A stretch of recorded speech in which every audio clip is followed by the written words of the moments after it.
Good morning, ladies and gentlemen. Welcome to English via Hindi, an innovative program. हमें एक खास तरीके से, यानी आप अगर पिछले 70 सालों का इतिहास देखें तो हमें एक ही तरीके से पढ़ाया जा रहा है. क्या है वो तरीका? कि वाक्य के अंत में क्या आता है उसके हिसाब से आप ताहे तीहे तेहे हो तो प्रेजेंट फॉर्म लगा देना, वो आपका प्रेजेंट इंडेफिनिट होगा. ये टेंस लगा देना, वो टेंस लगा देना. इससे हमारी समस्या नहीं सॉल्व हुई. और मैं बड़े विश्वास के साथ कह सकता हूं कि 5% से ज़्यादा तो भारत में इंग्लिश जानने वाले नहीं. और दूसरी वजह यह है कि हम पढ़ाने वाले ये समझते हैं कि स्टूडेंट को समझ में आ रहा है, और स्टूडेंट की भी गलती है कि वो पूछता नहीं है. अब मैं इसका आपको एक उदाहरण देता हूं. सबसे पहले जिसको भी देखो sir, tense, present tense, past tense, जिसने भी थोड़ी ज्यादा अंग्रेजी पढ़ी हो तो वो टेंस के बारे में जरूर जानता होगा. क्यों जी, आप भी जानते हैं? जी. हाँ जी. क्या जानते हैं आप टेंस के बारे में? बहुत कुछ नहीं, थोड़ा बहुत. हाँ, थोड़ा बहुत हमको मैं समझ सकता हूँ, अदरवाइज तो मैं यहाँ थोड़ी खड़ा होता आपको बताने के लिए. क्या क्या जानते हैं आप टेंस से? आप क्या, आपका अभिप्राय है? कि भाई मुझे तो ज्यादा नहीं पता, बस यही पता है कि प्रेजेंट टेंस, पास्ट टेंस और फ्यूचर टेंस. साथियों, मैं आपको ये बताना चाहता हूं कि यहीं से हमारी समस्या, और समस्या क्या है, कैसे समस्या बन जाती है वो. अगर हम इसको हिंदी में देखें तो बोलेंगे भूतकाल, वर्तमान काल और भविष्य काल. लेकिन अगर मैं आपसे पूछूं, भैया आप तो इतिहास बताते हो अनादिकाल का, आदिकाल का, मध्यकाल का, स्वर्ण काल का, पत्थर काल का, मध्यकाल, ये क्या है फिर? चलो कोई बात नहीं.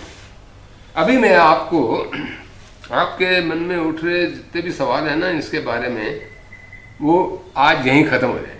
देखिए, दो चीजें होती हैं. एक होता है टाइम और दूसरा होता है टेंस. अब अगर इसकी परिभाषा देखी जाए तो एक शिक्षाविद ने इसकी परिभाषा इस प्रकार से की: time is universal non linguistic concept with 3 divisions, present, past and future.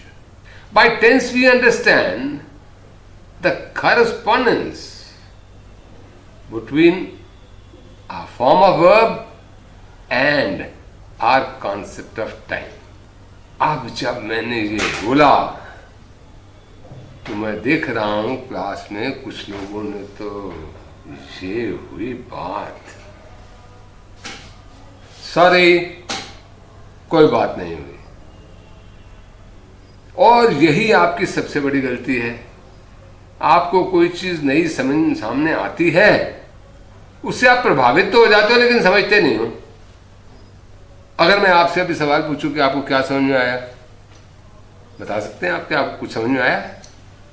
लेकिन आप क्लास में तो यूं ये ऐसे कर रहे थे. ये बात हुई ना? अरे क्या बात हुई? कुछ नहीं हुआ. सारा का सारा सिर के ऊपर से निकला और बाहर चला गया. अब मैं आपको इसकी वास्तविकता समझाता हूं. हम जिसे टेंस कहते हैं ना, वो प्रेजेंट टेंस कोई नहीं होता है. हमने बोला कि दो चीजें, एक तो हो गया टाइम. टाइम का मतलब भूत, वर्तमान और भविष्य. और इसको हमने बोला नॉन लिंग्विस्टिक कॉन्सेप्ट. इसका कोई भाषा के साथ विशेष से नहीं लेना देना है. चलो भाई, ये तो समझ में आ गया. दूसरा हमने बोला by tense we understand the correspondence. काल से हमें हमारा अभिप्राय या हम ये समझते हैं कि जब क्रिया की दशा में समय का मिश्रण किया जाए। कैसे? मैं थोड़ी देर बाद आऊंगा काल के जन्म के ऊपर। ये पहला एग्जाम्पल जो मैंने आपको दिया ना, इस तरह मैं बताने के लिए था कि हमें बहुत सारी चीजें ऐसी हैं जिन्हें हम सोचते हैं कि हमें आती हैं, लेकिन आती नहीं होती। हमारा ज्ञान बड़ा धुंधला होता है और हम किसी के पास जाते नहीं है पूछने के लिए। क्यों? अरे बोलेगा इतना भी नहीं आता इसको। और इसी हीन भावना के चलते हमने सालों साल निकाल दिए और आज हम दर दर भटक रहे हैं। थोड़ी सी स्पोकन इंग्लिश सिखा दो। अब वो स्पोकन इंग्लिश सीखना चाहता है, पहले उसको ये नहीं पता कि भैया रिटर्न क्या होता है। अगर तेरे को रिटर्न में आती है तभी तो स्पोकन हो सकती है ना। क्या, कोई बात नहीं, इनके ऊपर भी आगे चल के मैं और प्रकाश डालूंगा।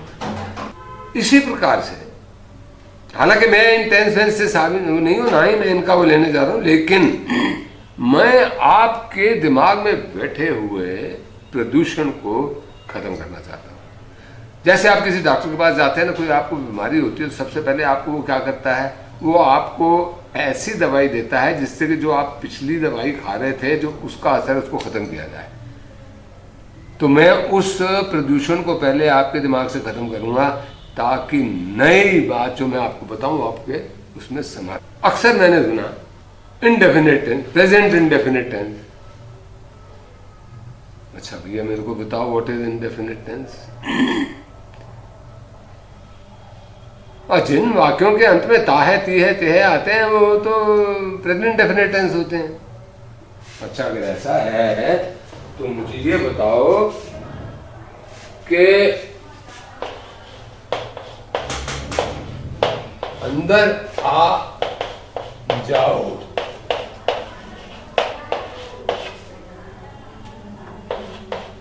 बैठ जाओ,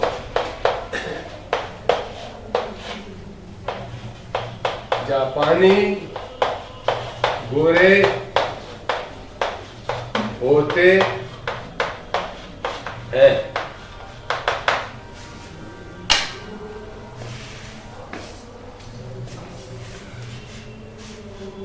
अब आप देखिए इन दो वाक्यों के अंदर तो कहीं ता है ती है नहीं आया, लेकिन ये प्रेजेंट इंडेफिनिट के हैं। और उसके बाद तीसरा वाला है जिसके अंत में तेह है, लेकिन ये प्रेजेंट इंडेफिनिट टेंस नहीं है। इसी प्रकार से पर दोस्तों मैं आपसे बार बार ये कहना चाहता हूं, इस पोल्यूशन को मैं खत्म करके रहूंगा। आपको चिंता करने की जरूरत नहीं है, पर थोड़ा सा आप पेशेंस रखिए। जो मैं आपको पेशेंस की बात कर रहा हूं ना, वो इसलिए कर रहा हूं कि आज अगर आप YouTube पर जाएंगे या किसी और सोशल मीडिया पर जाएंगे तो वो आपको बोलेगा मैं आपको 3 मिनट के अंदर पूरी ग्रामर सिखा दूंगा, पूरे टेंस सिखा दूंगा, 7 दिन के अंदर पूरी अंग्रेजी सिखा दूंगा। सॉरी, मेरे पास ऐसा कोई रामबाण नहीं है, ना ही ऐसी कोई गुट्टी है जो मैं आपको पिलाऊंगा और आपको अंग्रेजी आ जाएगी। मेरे साथ तो आपको समय लगेगा। चलिए इसी तरीके से और उनको देखते हैं। अब इस सवाल ये था कि इसको हमने प्रेजेंट इंडेफिनिट बोला ही क्यों? वो हमने जानने की ना कभी कोशिश नहीं की, प्रश्न नहीं किया। तो आप बोल देते हैं प्रेजेंट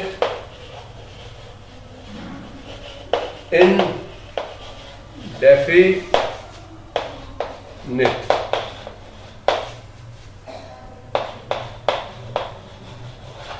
अच्छा भाई, क्या बोला आपने? मैं रोज शहर को जाता हूं।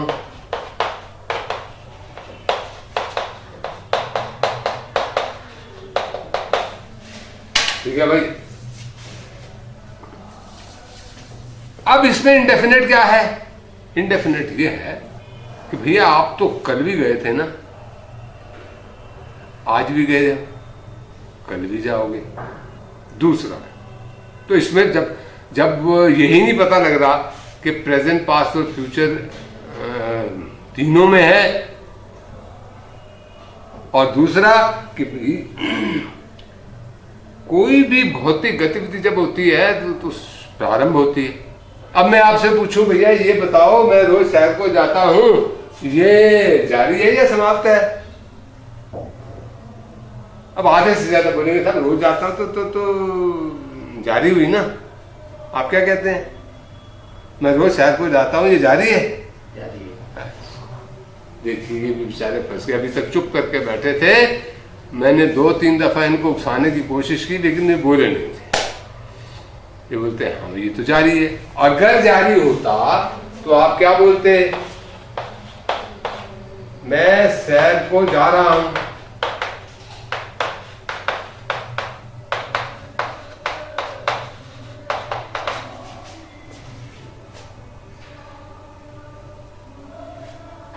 भाई मैं सैर को जा रहा हूं बोलते ना अगर जारी होता तो। अब अगर इससे समाप्त होना होता तो आप कहते मैं सैर हुआ आया हूं। इस प्रकार से ये इसमें वास्तव में क्रिया होती ही नहीं है। ये मैं आपको आगे चल के बताऊंगा कि इंडेफिनेट टेंस वगैरह कुछ नहीं होते हैं और ना ही हमको इसके चक्कर में पड़ना है। इसी प्रकार से ना और बहुत सारी आपकी वो हैं, इन्फिनिट, फिनिट। क्या होता है भाई जरा बताओ जरा इन्फिनिट? इन्फिनिट वर्ब होती है। मैं आपसे पूछना चाहूंगा,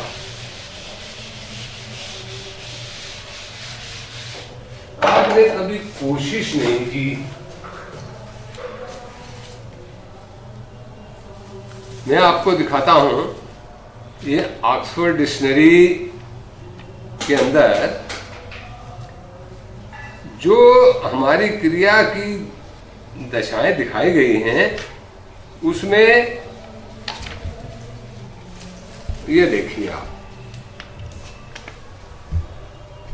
ये सबसे ऊपर क्या लिखा है?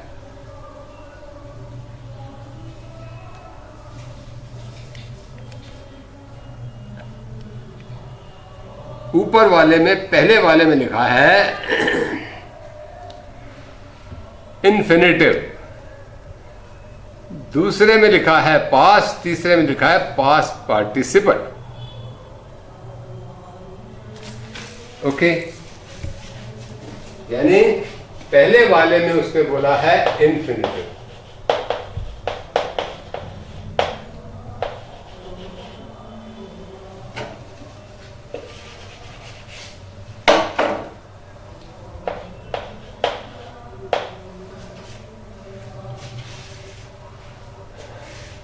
याद रखना दोस्तों, इसके अंदर प्रेजेंट नहीं लिखा हुआ।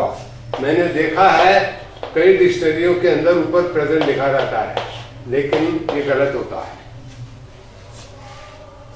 अगर ऐसा होता तो ऑक्सफोर्ड डिक्शनरी में भी वो वैसा लिखा होता। तो